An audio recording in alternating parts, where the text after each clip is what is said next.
Welcome back, and that was a report on the president attending this important conference. Definitely there is a much needed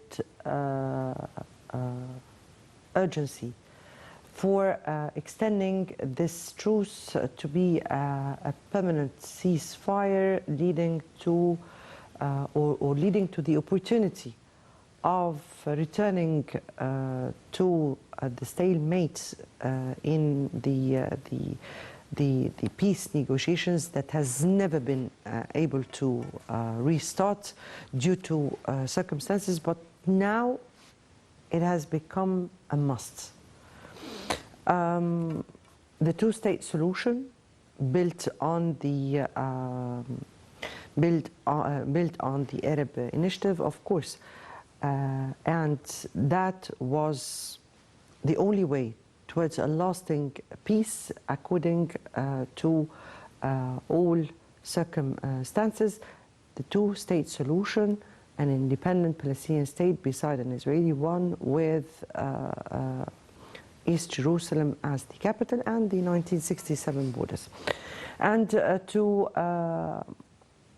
highlight the issue and to discuss with us the whole scene, we have with us over the phone His Excellency Ambassador Hussein Harridy. Your Excellency. Hello, Madam. Good afternoon. Good afternoon to you, Your Excellency. And we're speaking here about, this is the second day on for a truce that has been held with the Egyptian, Qatari and US mediation. How do you view this truce and chances for extending it, or rather the importance of extending it? Well, of course, it's a very good step forward, and hopefully once it's over, after 3 days from today, it would be extended. The Israelis said that they are ready to extend it on a daily basis if the resistance movement would release 10 hostages every day. So this is a good step going forward. Hopefully that they will stick to this. But the resistance movement, Hamas, neither Hamas nor the Al-Jihad al-Islami have answered or have issued a statement on their position vis-a-vis such a proposal. On the other hand, yesterday, President al-Sisi, in the press conference with the Belgian and Spanish prime ministers in Cairo, expressed the hope that this truce would lead to a permanent ceasefire. On the other hand, President Biden yesterday said that he is looking forward to extending this pause or this truce. So I guess we could safely say that there is almost an international consensus on the need to extend the truce.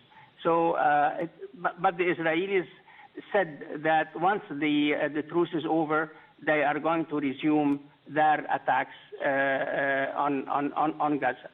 So let's keep our fingers crossed. And I personally believe that the Israeli public opinion would play a significant role in the final decision of the Israeli war cabinet whether to resume firing or to extend the ceasefire. Your Excellency, here my final question to you. The change in course of the international community's position or even statements regarding the situation, what does this reflect? This is from one side and the other. Why is it a win-win for all for this truce to extend and for a real peace solution, comprehensive and lasting one, to be made? Now, let us be clear, madam. Let us be clear about this point.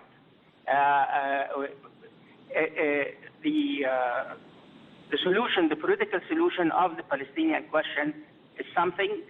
and extending the truce is a completely different matter. Now, the most urgent task now, in my opinion, is to turn this truce into a permanent ceasefire.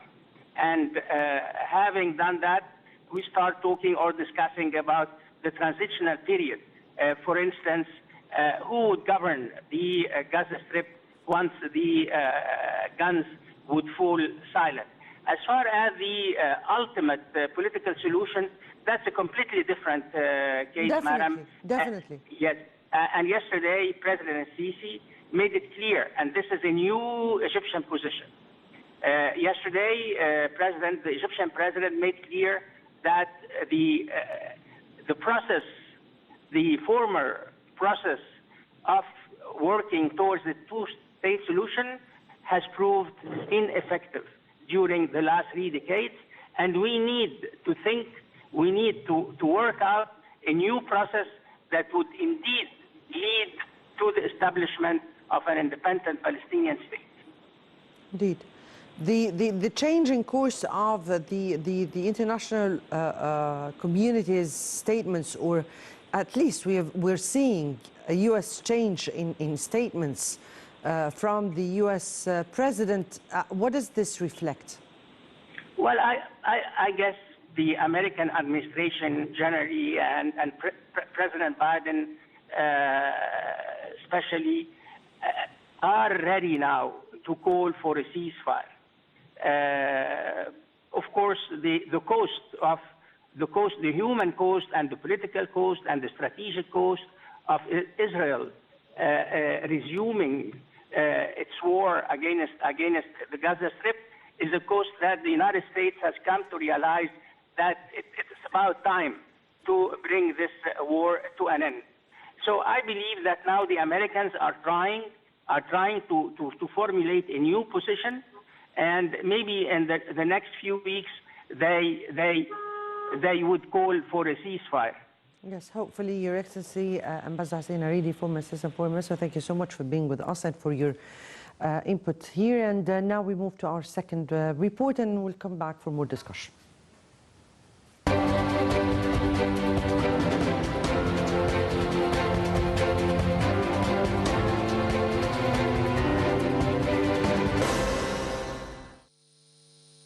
Head of State Information Service Diara Shwan said Gaza truce started on Friday at 7 a.m.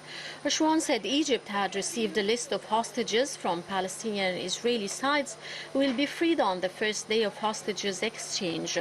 Shwan noted that Egyptian communications and consultations are continuing with all parties regarding the truce agreed upon to take effect in the Gaza Strip. In the first pause in a nearly 7-week-old Israeli aggression, Israel and Hamas entered a 4-day truce on Friday morning. The agreement involved a comprehensive ceasefire in North and South Gaza and increased aid to flow into the besieged Gaza Strip. As part of the deal, Palestinians will be released from Israeli jails, and lists of civilians to be released from Gaza had been agreed. 13 people would be freed initially, all women and children from the same families. The pause is meant to be accompanied by the release of 50 women and children, hostages captured by Hamas fighters in exchange for 150 Palestinian detainees from Israeli jails. Israel has said the truce could last beyond the initial 4 days as long as Hamas fighters free at least 10 captives per day. Under the agreement, desperately needed aid began to be delivered to Gaza. By mid-morning, 60 trucks carrying aid had crossed from Egypt at the Rafah border point. 2 of the first trucks to enter sported banners that said "Together for Humanity," another said "For our brothers in Gaza." Egypt has said 130,000 liters of diesels and 4 trucks of gas will be delivered daily to Gaza, and the 200 trucks of aid would enter Gaza daily. Hundreds of thousands of Gaza's 2.3 million people have fled their homes to escape the violence as conditions grew ever more desperate, with food, drinking water, fuel and other basic supplies running short. It is the bloodiest episode in the long-running Israeli-Palestinian conflict.